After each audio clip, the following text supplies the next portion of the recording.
good morning. Good morning. Good morning. Thank you all for coming out on a Sunday morning to participate in the last part of our annual meeting, the 71st annual meeting of the Wyoming Historical Society.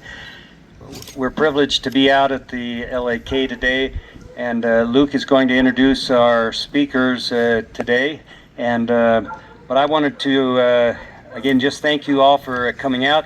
And this water has been taken from Beaver Creek and put in these bottles, and it's in a cooler right over here, and so you should feel welcome to come over and get a bottle of Beaver Creek water, okay? All right. I need to correct you. Stockade Beaver Creek. Oh, I'm sorry, it's Stockade Beaver Creek, because Beaver Creek is somewhere else, isn't it? Main Beaver. Yes, okay, yes. Well, we're going to learn some information that we all don't know about today, and we've been talking about primary sources. We're going to learn primary sources today. So, thank you. Okay, well, thanks again for joining us the last few days, and thanks to Jan Farella and Dean Johnson for their help in getting this organized. Jan knows quite a bit, but I don't think she's wanting to talk today, so she's going to leave it in the hands of Dean. I've known Dean most of my life and grew up with all three of his sons, so he's a heck of a good guy, and I've been privileged to know him this long. So one quick thing, when I talked about whoop up, the rock art, so it's essentially just in that direction, just literally a couple miles. So this is the area that was whoop up country prior to the European Americans' arrival, and Dean's going to talk quite a bit about that. And here's Dean Johnson. Thank you. Can everybody hear me, or do I need to use this? Yes. All right, I'm going to start a little earlier than some of you may have expected, but the first humans to inhabit the area that would become the LAK were those at the Whoop Up Canyon site. These Indian petroglyphs are dated to 10,000 years, and they are highly regarded as some of the best in the world. Now, does anybody know why it's called Whoop Up Creek, Whoop Up Canyon? Well, and I was on Facebook earlier this year, and it came up. There's a section in Facebook that has what's happening in Newcastle, and some gal that apparently had lived out here, someone asked her, why do they call it Whoop Up? And she knew, because the story is from the people that worked here. And this Gillette Canyon, which is to the east of here, drains basically the whole southwest corner of the Black Hills. And when you get a big heavy rain, it's going to come down there and it's going to do some damage. And when it gets to the mouth of the canyon, it's awesome. I've seen it once when it was so high it came across the highway out there. Oh, wow. And it goes through a flat area before it enters the canyon, and it's got such tremendous force and power. It's just, you can't imagine it. So the early cowboys that were here, they would be around here on this side of that ridge, and they could actually hear the noise from those big boulders that are falling out of the canyon walls. And the water has tremendous force and power, and you could hear the rumble of the rocks from here on the ranch. So when it comes whooping down the canyon, you better get out of the way. Okay. In 1857, Lieutenant G.K. Warren, along with Dr. F.V. Hayden and their military escort, they became to be the first white men in the Black Hills. They camped on the banks of Beaver Creek. A new corral was constructed to contain their mounts, and they spent a few weeks here on R&R before starting up and beginning their task to investigate the rumors of mineral health. And again, I was going to do this when I started, but I've got macular degeneration, so I don't read too good, and I don't think my brain comprehends with one good eye and one bad eye sometimes. So if I stumble or fall, that's why. Okay. In May of 1875, Professor Walter P. Jennings left Fort Laramie and arrived June 1875 at the Warren site, along with 432 soldiers commanded by Lieutenant Colonel Richard Dodge.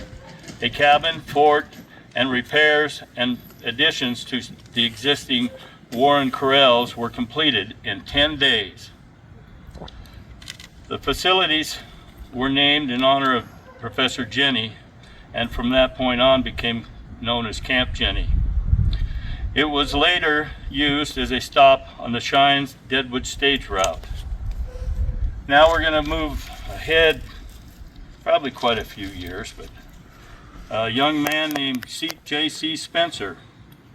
After losing both of his parents at a young age, he moved to Illinois and lived with his older sister and completed his schooling. He then entered a Michigan university that I believe was in Ypsilanti, Michigan, and he received an education in banking and investing. Shortly after, he was hired as a bank messenger by Samuel Ellerton, and remember that name. Now, one thing about the Jenny thing, that was completed and done 17 years before the famed Custer expedition. Wow. And he went to work in the First National Bank of Chicago. He soon was promoted to paying teller. Didn't take him long to climb the ladder of success. He was to become a noted leader in the business sector in Chicago and the surrounding area. After bargaining with some partners he had in the bank, he was trying to get a part of a claim that those three partners before him had bought. He eventually received his claim, and he thought maybe he should head out west to check out his claim. He reached Lead City in 1876, and upon arrival he was approached by a couple of drunken miners, and he had on, of course, the only clothes he had were banker clothes, and he had his nice little derby on, and they were horsing around with him, and one of them grabbed his hat and set it on a post, and the other one shot 2 holes in his hat.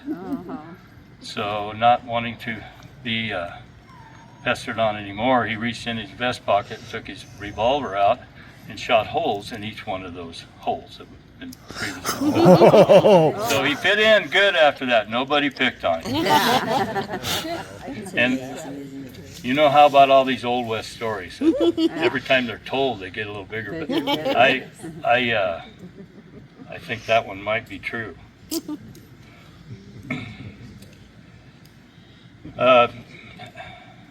Mr. Spencer was very successful with his ventures and was soon acquainted with those who were running the stage lines in Deadwood Lead. He soon met a man named Burroughs and addressed his desire to purchase a ranch in the Black Hills. And they talked and talked about. Mr. Burroughs knew where all the country was. He was a rider on one of the stages that left Deadwood. They eventually headed over to the Jenny campsite, and Burroughs showed Mr. Spencer the area. Spencer fell in love with the property, and on June 22nd, 1877, he became the owner of Jenny Stockade and approximately 4,000 acres surrounding. The ranch was soon stocked with cattle trailed from Texas by Spencer and his cowboys. Now a brand was put on them, and you all, if you're from Wyoming, you know what brands are all about. And the brand was LA Open AK. And you remember the name Allerton? That was his boss in Chicago.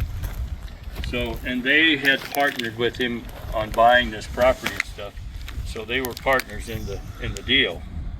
And that stands for Lake, Allerton, and King. Those were the last names of his investors, partners. The winter of 1886-87 was to become one like no other. Champ, as he became known later on as, lost most of his cattle, as did ranchers in the Wyoming Territory. And if you recall some of the news this 2 years ago when we had the terrible winter in the central part of the states, they compared it to this winter of 86-87. Spencer restocked with Hereford cattle, purebred Hereford cattle. He was second person in the Black Hills to do so. He also purchased alfalfa seed to work his fields when he irrigated here at the LAK. He purchased that alfalfa seed from Seth Bullock, who was the sheriff at Deadwood when it was in its heyday. And he, at that time, lived in St. Ange, South Dakota. Champ was so involved in his investments and his work that there was little time for romance until he met Annie Jennings of Hot Springs, South Dakota.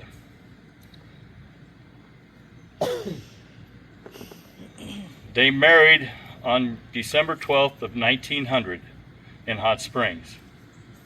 They raised 2 daughters and 1 son. Spencer made quite a few improvements in his property, including building a dam at the upper end, about a mile or so up to Stockade Beaver from here.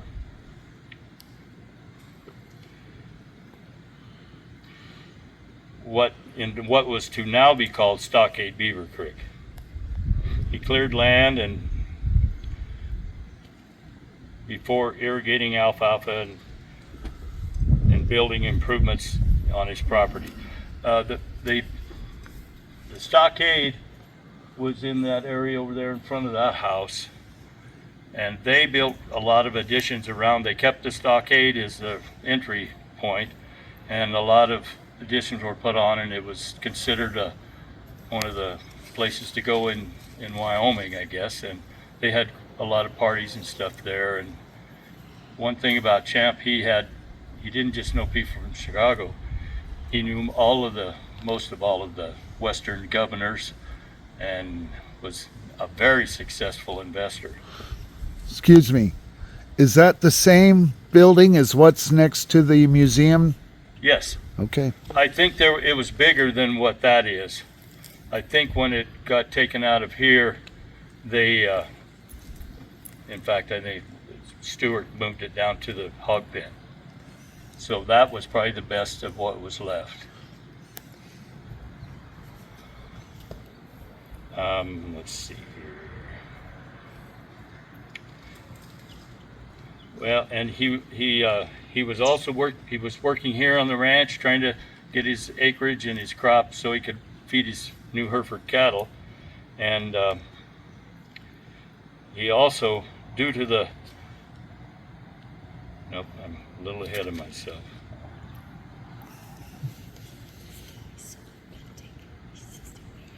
Okay, I need more sun.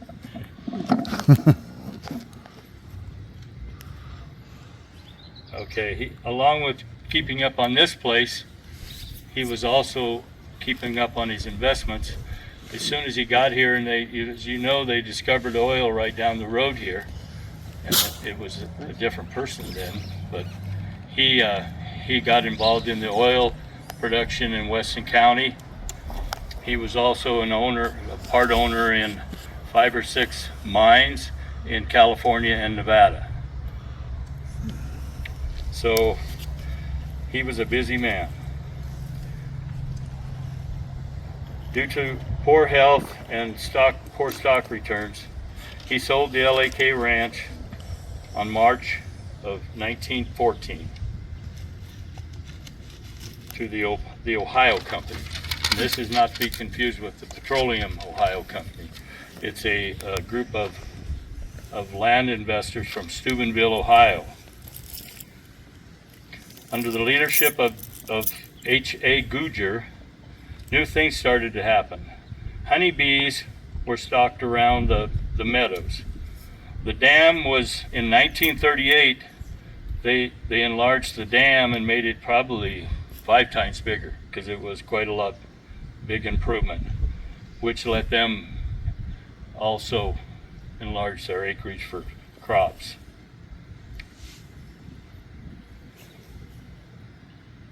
And also there was a hydroelectric plant that was added into the dam to provide electricity for the buildings on the LAK Ranch. In 1940, Goodger raised sugar beets and sold to Holly Sugar. In 1945, the True Ranch provided space for Victory Gardens. You all know what Victory Gardens were? They were. Explain it to us. Okay. They were. The water comes under the road. There's our main feeder for the water coming into the ditch system down below here. Came under the highway there. Well, that highway wasn't there then. So, but the ditch came through there, and they were put along. They got their water for their Victory Gardens out of that ditch, and people from town were allowed to come out, and they had a certain size they could get, but they were able to come out and raise crops and stuff to feed their family during the war.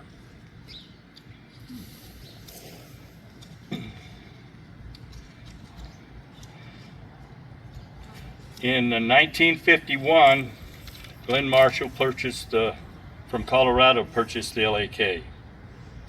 In 1953, the ranch was sold to H&T Ranches, and I don't know much about those guys. In 1955, they sold it to Bud Stewart. I've heard stories that he's made more fortunes and spent them as any man alive. And he was credited with building the big house.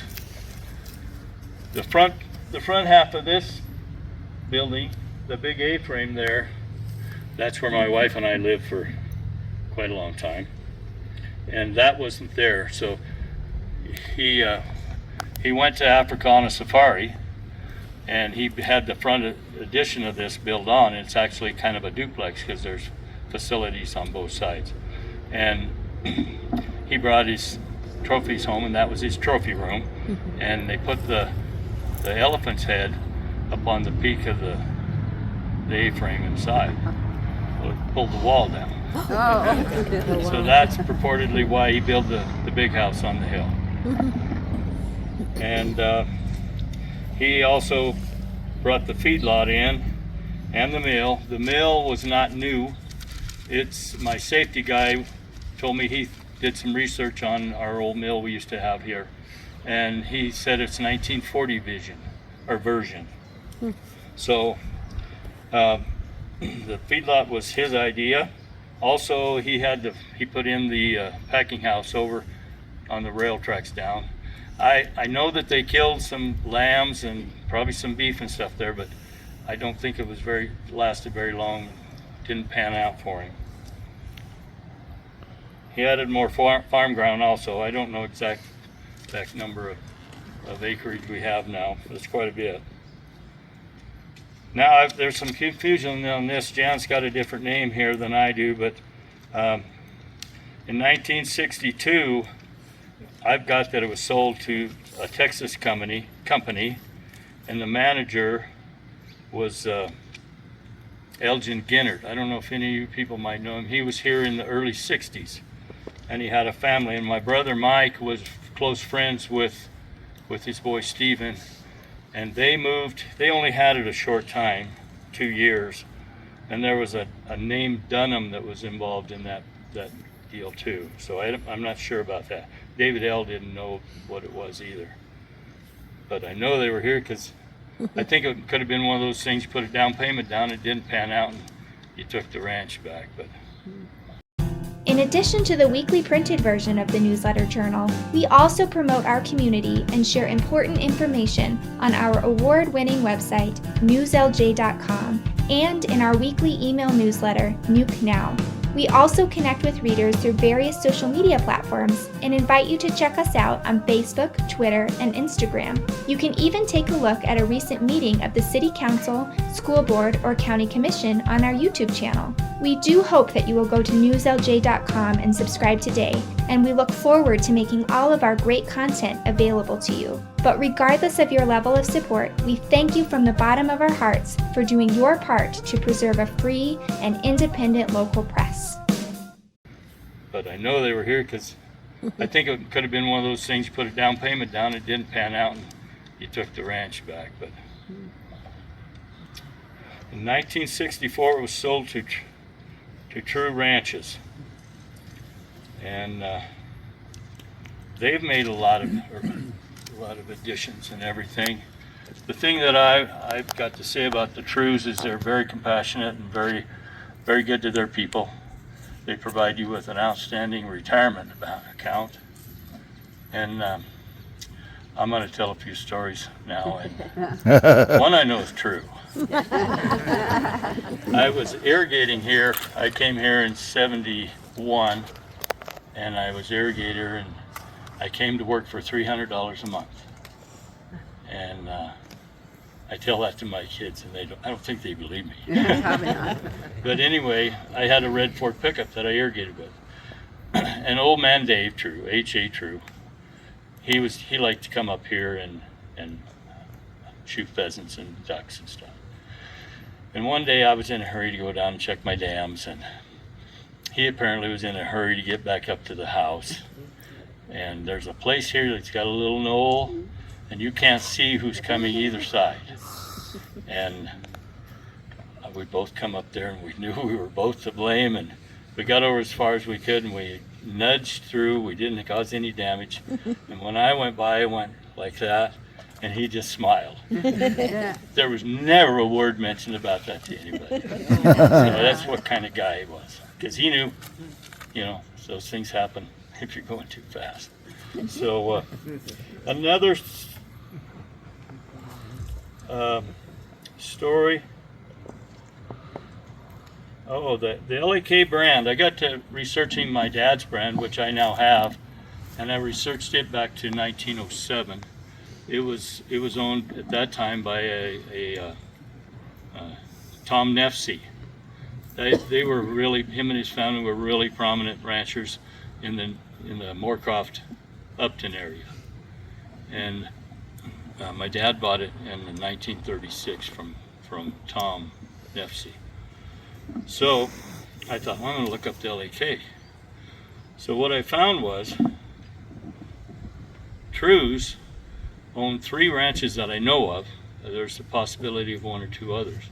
But the LAK here in Newcastle, the VR Ranch in Glen Rock, and the HU Ranch in Chugwater they were listed in the very first Wyoming brand book in 1870 or 77. I can't remember the exact date they made their first original brand book. So I think that's quite an accomplishment in itself. I think they understand the history of these places, and they try to preserve them as best they can. And I would say this house here. Would you tell them what brand they use here, that they don't use the LAK brand on the cattle? Yeah, the double 4 was Dave True's baby. That was his first ranch. It's up on Laramie Peak, and we used it for a long time. But there was a certain point they wanted all their cattle on every ranch branded with the double 4, which is a 4 open and pointed on the top. So you've got 2 4s there, and. But I think they are very cognizant of the fact that there's a lot of history on these places, and I think they've tried to preserve as much as they can. I've heard stories about this house, and I hate to see it come down. That's got to be one of the oldest, if not the oldest, in this part of the country. It's in a picture that's got to be when Spencer owned it. So I'm projecting or predicting that it's got to be built in the 18, because he built the stockade, which was part of the house, and I had all these additions on it. This building, I'm not sure about the cake house that has that peak roof up there. And the barn up there, and there were a row of sheds and buildings down to this other shed down here. And they were all in that picture. And there wasn't a whole lot of anything else there, it didn't look like. And I'm thinking that picture was probably taken before the turn of the century, easy. So we'll see. Maybe we'll find out someday. We got another story that Mr. Spencer told his older daughter, and she was probably 10 at the time, so I'm going to say maybe it was 1910 when this happened. And Mr. Spencer was at his house here, and some guy rode up a horseback and wanted to know if he would give him a ride on a buggy up on the Custer Highway. I'm presuming that the Custer Highway heads out this way to the east and finds the most desirable route for, buggy use and team and wagon. So he said, yeah, I'll take you where you want to go. So he saddled up his team in a spring buggy and headed out, I'm assuming east. And because this road wasn't there, so this is the most obvious direction if you wanted to go to Custer. So they headed out around the corner here and between the highway and the ridge. And he told his daughter, the guy didn't talk much. He said, we went about 2, 3, or several miles is what he said. And then he said, stop here. And he got out. He said, wait for me till I get back. And he went up a washout or a draw, was whatever they called him at the time. And he was gone an hour. And he came back, and the guy didn't give him any questions or answers, and he didn't ask any questions. He said there was no talking going on the whole time he was there, other than to tell Spencer which way to go. So who knows what that is? And I think that's a true story. Okay, in 2013, I walked into the office, and our secretary, Elena Malore, said, you got a phone call. So she said, it's on your desk. So I went in and I looked at it and I knew what it was. It was from J.C. Spencer. Okay, J.C. Spencer was the third. The J.C. Spencer that built all this was J.C. Spencer the third. So who I had a hold of on the phone was J.C. Spencer the fifth. Wow. So I thought, this is not going to happen ever again. So I was talking to J.C. Spencer, who lives in, I'm going to say, Greeley or the Denver area, and he wanted to come up and drive around the ranch. So I said, well, I can do that. So they got here, and so it was J.C. Spencer the fifth, his sister, his wife, his daughter, and her 2 sons. So it was a nice group. And I took them up to the lake, and we drove down to the fields, and they had stories I hadn't heard, and I had stories that they hadn't heard. So it was and I took a half day. I just wasn't busy that day, so I said, this is worth a lot. And he lived in, I'm going to say, northern Colorado, and he died here just like a year or 2 ago. The granddaughter, she appeared to be quite younger than him, but her name is Nancy Gossman, and Jan says she used to come in to the vet clinic where she used to work. She's from Custer. Or was So, from Custer. pardon? She was from Custer Yes, at that time. she lived in Custer. So I don't know that I have a whole lot more.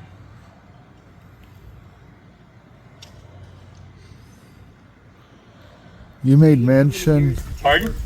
You made mention of this house. You hate to see it coming down. Yeah, I don't know that that's even in the works, but they talk about, people talk about, why don't we tear that piece of junk down? Oh no. I can tell you a story about me, Oh, myself, no. and I know it's true.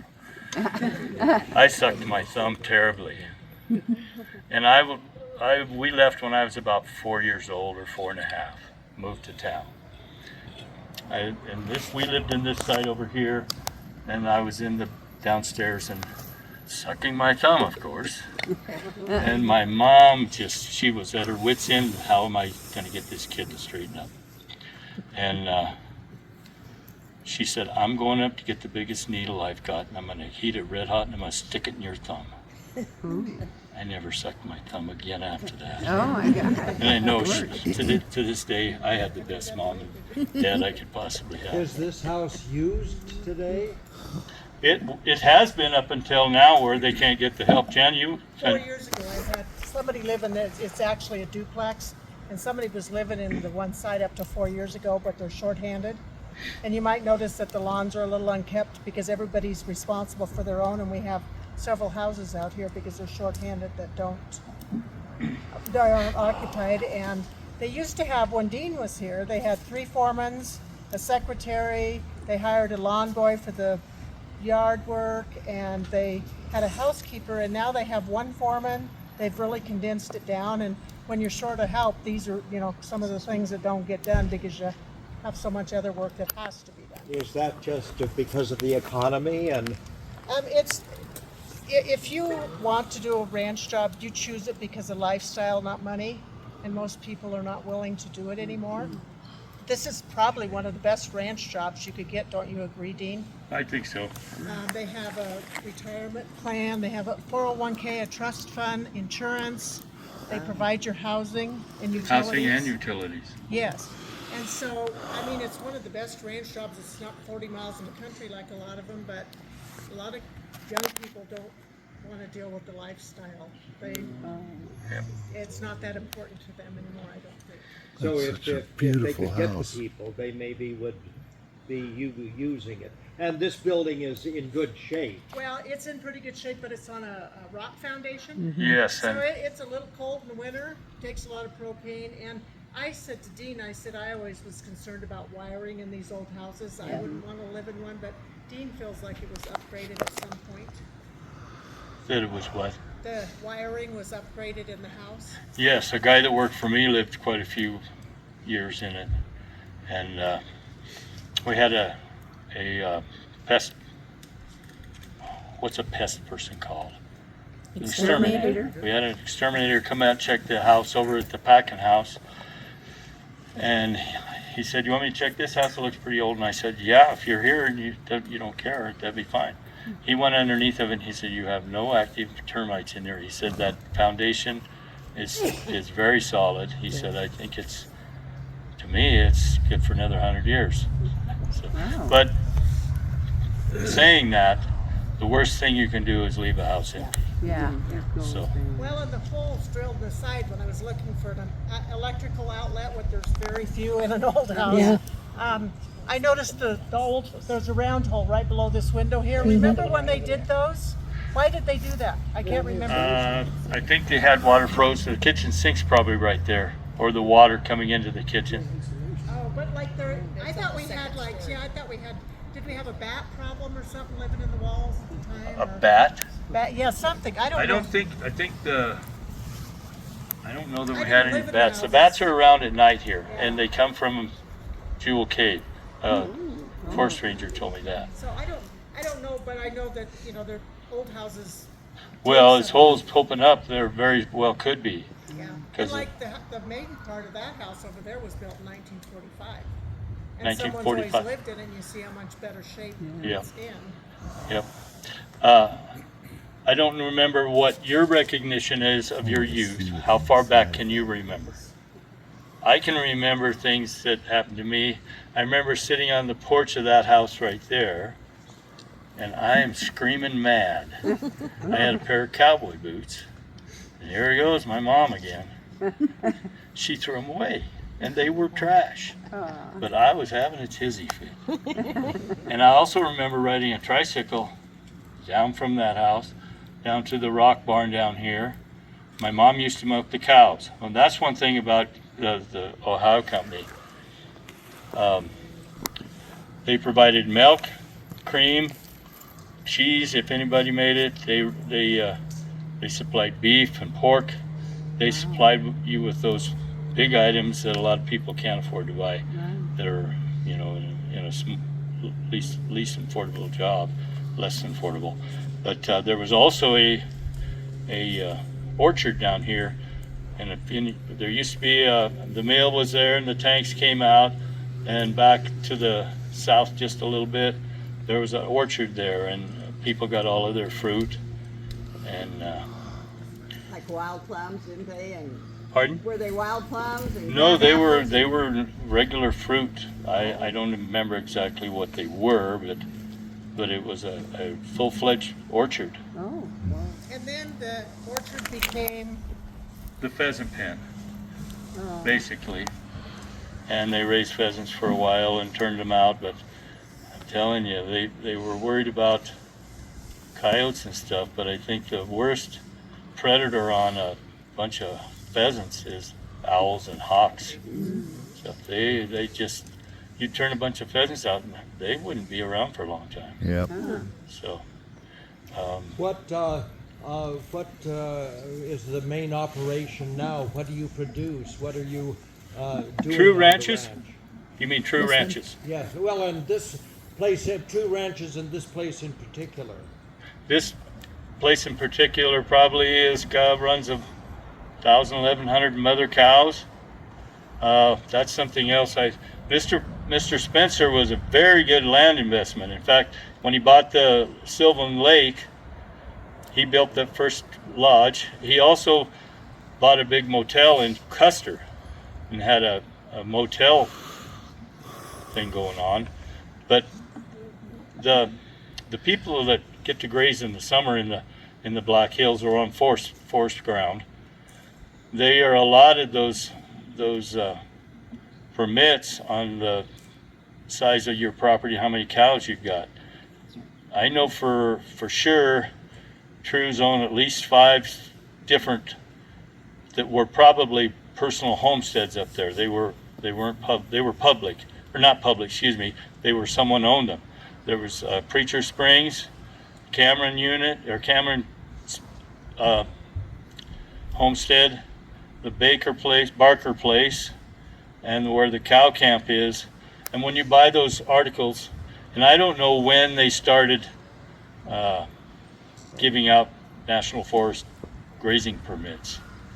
I wonder if they were very long ago in his time frame, that he very well could have bought that property and envisioned using them with this property here. So in the spring, they get to take 642 or 3 pairs up to the limestone up on Ditch Creek, which is pretty much south of their grazing allotments are for south and west of a straight line down from probably 20 miles from Deerfield Lake.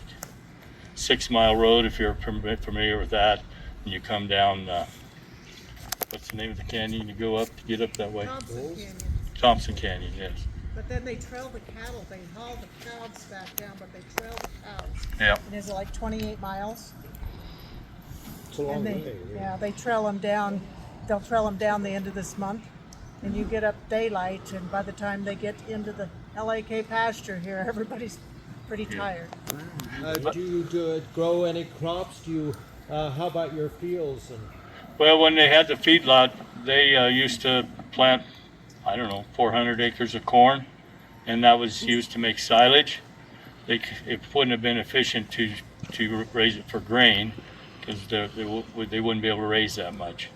But they mostly hay right now, and But alfalfa beef hay. is a And, cash crop. That's something some people don't understand. Beef is a cash crop. Yeah.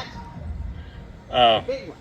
cash crops, there's, like she says, the crops that are consumed by somebody and in large amounts, bulk amounts, and that are used. Is it Basically. Herefords still? Pardon? Is it Herefords still? The cattle? Are the cattle Herefords? No. My dad worked here from, I want to say late 1930s to early or mid 50s. My dad was a cow boss after a certain amount of time. I think when Googers were here would have been in the 40s. And I've got pictures of trailing Hereford cows up here past the gravel pit here, and they would take them up one of the draws that wasn't easier to get up, and then they used to have a day camp up on top of when you get on top of the summit ridge, and then they take them on into cow camp and their grazing allotments. But they got rid of the Hereford cattle probably at least when Trues bought it. I know that I come over here as a kid once in a while, and there was every color imaginable in their herd. The new store. This is the one-stop shop. We have a pharmacy. We have a bootlegger's liquor. The deli, the food that you can get at a lunchtime is so amazing. The coffee shop. Certain Friday mornings, there's 30 people sitting here in all these chairs. This is the hub for people to come and visit, have their coffee, have their donuts. It's amazing what this area has done. Totally amazing. I know that I come over here as a kid once in a while, and there was every color imaginable in their herd. And Trues changed that to black baldy cows, and they crossed them with Charolais heifers or steers, bulls, and then now they've kind of gone back to the Hereford and the Black Angus bulls. They don't use. Do they have any Charolais bulls? I don't think so. I don't live here anymore. Anyway, so that's changed a little bit. I think the problem with Herefords were so popular when they originated and became popular here that everybody kept everything they had for putting their herd. And the Hereford breed got abused. And I love Hereford cows. And I think they're coming back. And I've seen I watch, probably sounds dumb, a guy watches cow sales on TV. But anyway, it's interesting to me, and I think they're coming back, but that's the problem. When you want to keep your herd quality and everything, you've got to learn to use a knife too, and only keep your best blood. So, On any of their ranches, do they have any sheep? no, there were sheep raised out here on this ranch when Googer was here. I don't know of any ranches. They're mostly their cow base is pretty much the same. I don't know, what have they got, 10 or 11 ranches? A lot. I can't keep track. So Do you know where the sheep barn was at? Because I'd read somewhere that they had built a sheep barn. Do you ever know where that was at? everything would be down on this area down here. Now we were putting in a new septic tank in where I lived in this house over here, and we were out on this far southwest corner, and we hit a big chunk of cement. And everybody said, "What's that?" And I says, "I know what it is. That's where their ice house was." They used to go up to the lake. They had a motorcycle that they put a chain blade on, or a saw blade on. Oh. And they made a bracket to held the motorcycle from tipping over. And they just go down and they'd cut ice like crazy. And then they'd Just haul like it back old and put it into this ice house. And the foundation and main part of that ice house is still there under the ground. But Wow. when was that probably that they had an outlet? Oh, it would have been probably before they got the electricity. Yeah, have to be. Yeah. So that was, I think I said 42, somewhere in there. What Go ahead. years was the mill in operation? Pardon? What years was the mill in operation? It was put in, one of the motors on the top of the cross conveyor had a date of 88 or 89, 58 or 59. Oh.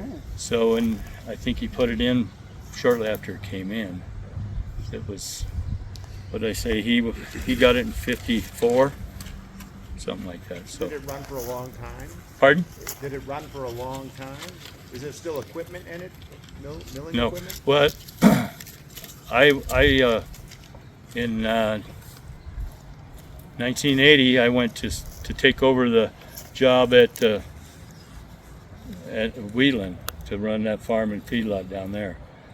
Well, my wife and I did not like it. The wind blew miles an hour. And they were putting that power plant in, and if you got some time off, you went to go do some with your family, and you couldn't even hardly do anything. So I told them we worked there from March until September. September, I said, I'm going. I didn't have a job or anything. And I've never done that before in my life. Did you come back here then? Well, I'll tell you the story.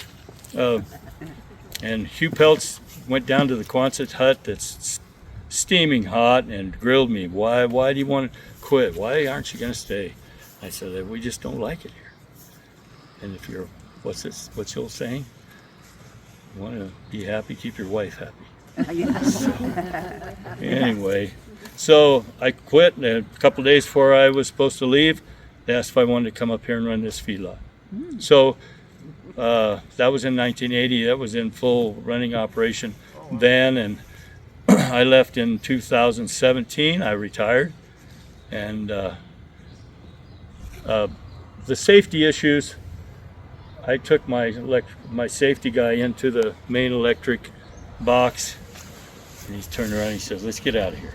Oh, no. I mean, that everything in that mill was from the workings of it were from the 1940s.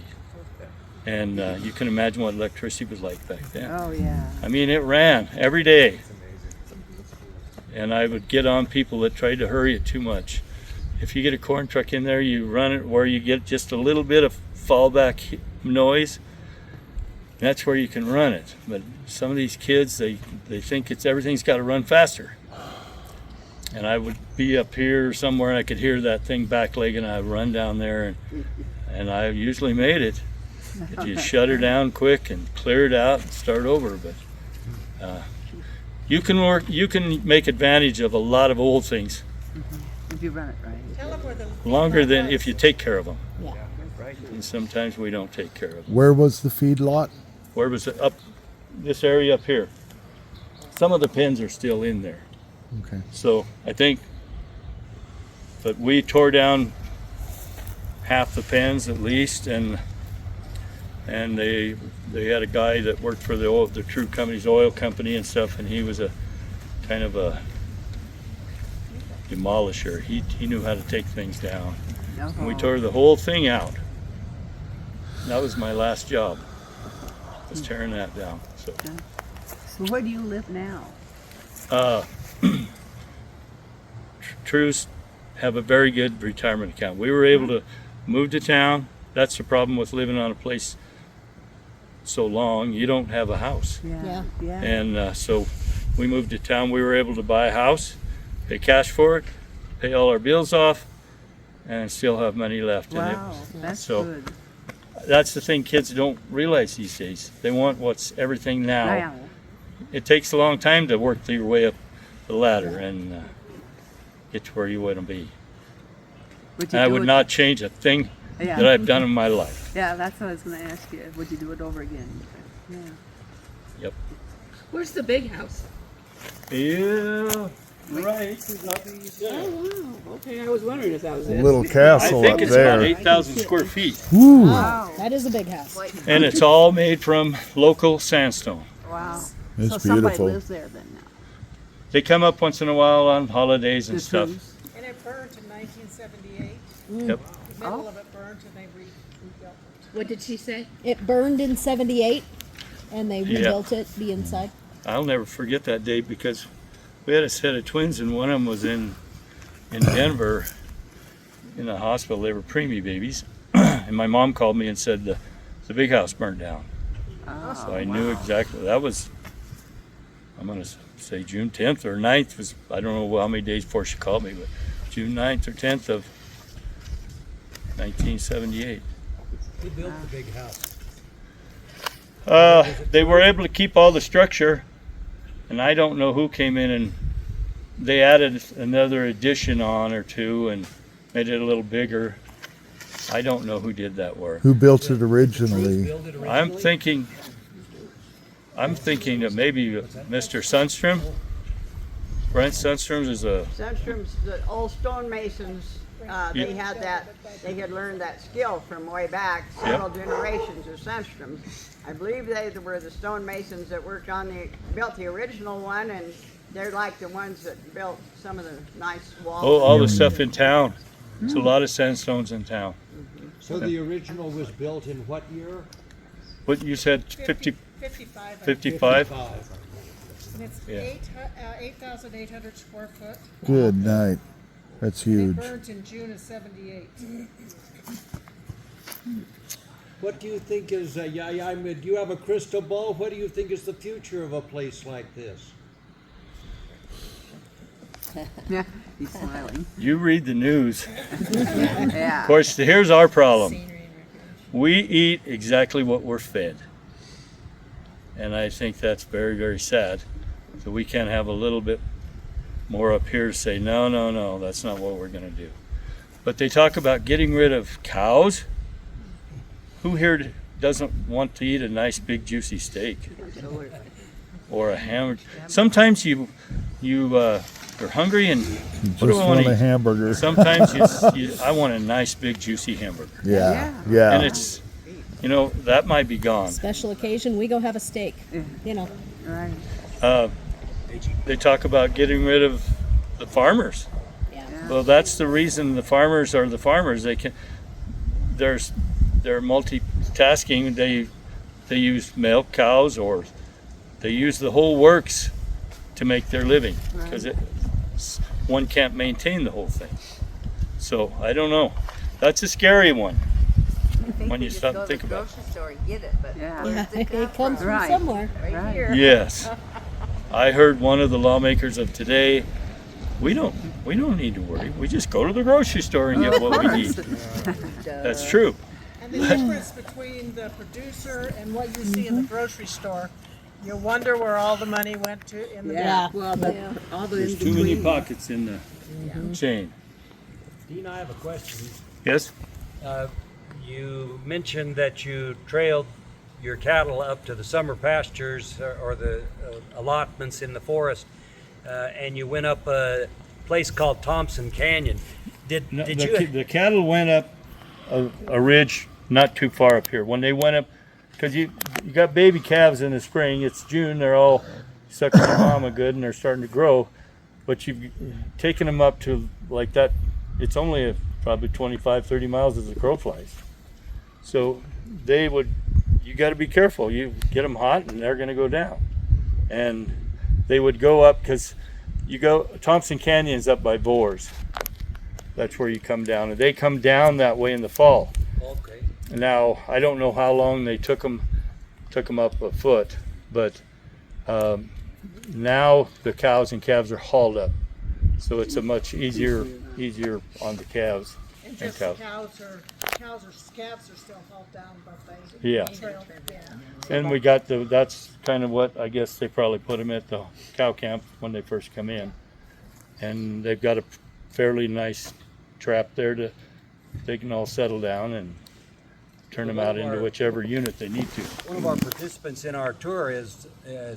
Pardon? One of our participants in this tour is a Thompson relative. Oh. I was wondering if you had any knowledge about relationships of the rancher here and the homesteaders up Stockade Beaver, particularly the Thompsons.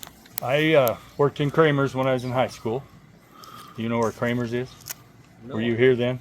No. It was a little grocery store. I mean, we had a Safeway and a Piggly Wiggly, I think.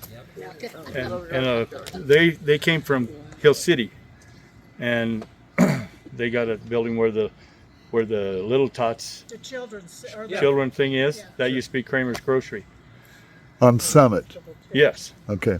And I tell you what, I think when I was in 8th grade, I bought all my own school clothes. I saved my money and had to help Mom out. We lived in a house when we moved to town. It was a brick house, maybe 1,100 square feet. 6 kids, mom and dad, my grandpa, and my great-grandma were in one house. Wow. Yeah. Of just barely 1,000 square feet. Man. We didn't want for anything. Yeah. Yeah. Mom and dad both worked, even back then. And it would have been, I think they bought it in, I don't know, late 50s. And that was a new, Springfield was a new addition then. They were all brick houses. So were Kramers related to Thompsons, or? no, but I was going to say, I worked there all during high school, and a Thompson man, a very old man at the time, he lived up above Nichols. So I can't remember his name. Tom Thompson. Pardon? I think his name was Tom. Could have been, but Yes, you got I agree. Vores, Nichols, Davises, Thompsons. There might have been one more there, and then you made the corner up there to the Coates sisters. Fred Coates was the one who built the addition on the second dam He built the original. First two. too, so he helped on both of them. Was the cow camp you're referring to? All of those families up there used to go up to a cow camp every year. Is that the same cow camp that you're talking about? You mean these people around here? I know the people up around where you're saying that the Davis plates and the. Well, that's not clear on. That's straight up Stockade Beaver. The cow camp is on further north, and then you turn down on the 6 Mile road, and that cow camp is on the south side of the road before you go down the hill and get on the Ditch Creek Road. That is, what I'm saying is, when I was a little boy, I was at a cow camp up there. Well, were there been 2 cow camps or? Probably several. Yeah. Now, I believe they did have a kind of like an old settlers picnic or something up there in the summertime, like 4th of July or something. You know, well, and I know the all those families right there would go up they do all the roundup every year together and Yes, take they care did of work everything. together. It just made it easy. That's Yeah. on Bowles Beaver Canyon. Beaver Road. Creek. Is that on Bowles Canyon? Yeah, the one you might be. It's north. There's a of, Beaver Creek campground or cow camp up there, which is, you don't turn at 6 Mile Road. You go further north on, I guess it's the Bowles Road. That makes sense. And That's a bowl. that's of several different smaller permit holders that go together, and That's right. That's they'll get, if they don't like the bulls everybody has, they'll breed their cows early or something, but you got to deal with a different set of rules when makes sense. Thank you. it's I don't know how many are in the Beaver Creek unit, but they have a cow camp up there. Yeah, That was that's a right. summer camp. Right. All these were summer camps. Yeah. Tell them about when, in the old days, when you guys used to go and stay at cow camp Yes. in the summer. Before my dad came cow boss, we stayed up there in the summer at the cow camp, and mom and dad would go down in the evenings. I don't know where all your people are from, but there used to be a store at Deerfield Reservoir that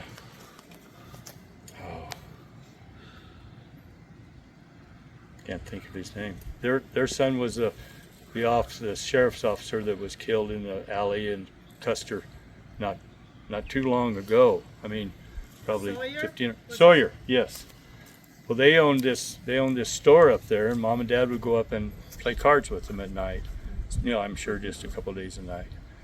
What I remember is when I was a kid, we used to go fishing up at Deerfield and camp. And there towards the end, you go up there we'd get our licenses and stuff at the store and get some corn and whatever you needed. You go up there, there's the biggest porcupine you ever seen. He's traipsing around the store. He goes, somebody opens the door and he'll come in. And you could pet him, everything. Oh my gosh. But I was up there with little Tony one time, little Tony Farella. Oh. And we went up there to buy something. And she was still there. And Tony was kind of leaning on the counter. She reached over, she said, "Get off my damn counter, you're going to break something." Give him a good old swat. He paid attention. I just started laughing because I knew her. She was all hard. She could play the piano like you can't imagine. Dean, Yes. when you're telling what great people truths are, tell how Your dad worked for him, you worked for him, the Farella family's worked for him since 1968. It's kind of becomes a family thing. Yeah. Yeah. Because you get so attached to the ranch. My dad never worked for True's, but But he worked on this ranch. right, yes, he worked on this ranch. My great-grandpa worked for Spencer in the late 1880s here. And then Grandpa Keeler worked for Amos, like when Amos Barker was here, and he told stories about going up to the limestone and cow camp. Was in Amos the 30s. Barker the artist? Amos Barker, no, I don't remember. Or was that? Dewey guys. I knew another Barker. His dad and him both were amazing artists, and the dad has painted a picture that's, I think you've got one of them up here. But yeah, that's crazy. My dad was boss here, cow boss, more or less a manager, and Stuart would come and do all his other things. And the road that you drove in on when you turned off 85, that used to be the highway. And it went up through this cut up here and on up over towards the Mountain Inn. And one day he come up and he brought up these saddles, and they were expensive. Fancy saddles. And my dad told him, he says, because he would leave things unlocked. He had his own tack room and he wouldn't lock it up. And Dad told him, if you don't lose that, these people drive by here all night long. Somebody's going to steal that. All they got to do is find out it's in there. And Dad bargained with him, just argued, and nope, he wouldn't do it. Lo and behold, it happened one time. So guess whose fault it was? My dad's. Yeah. And Dad would not back down. Yeah. So he left. That's when we moved to town in 58, 59. Mm-hmm. But your mom worked for True's and she did the Yes, she did the pheasants. Her and my stepdad, Ray Streets, who was the best stepfather you could ever ask for. He's the greatest guy that lived. A good barber. Yes, he was a city barber for ever and ever. And he lost his wife. She died of a heart attack, and my dad passed away in 1980, and I think Dad was shoving both of them. Say, go ahead, you guys need to have companionship. It's okay by me. Yeah. And they had a blast. And then your mom worked in First State Bank. Yep.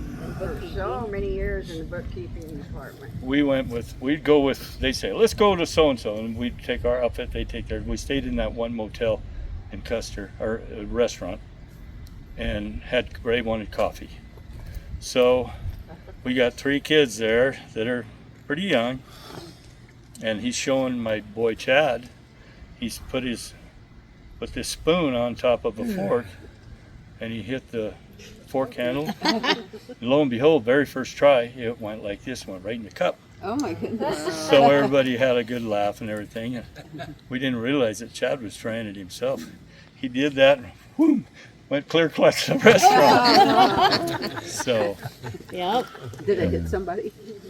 No, it didn't. Luckily, evidently, Ray got in trouble over that one.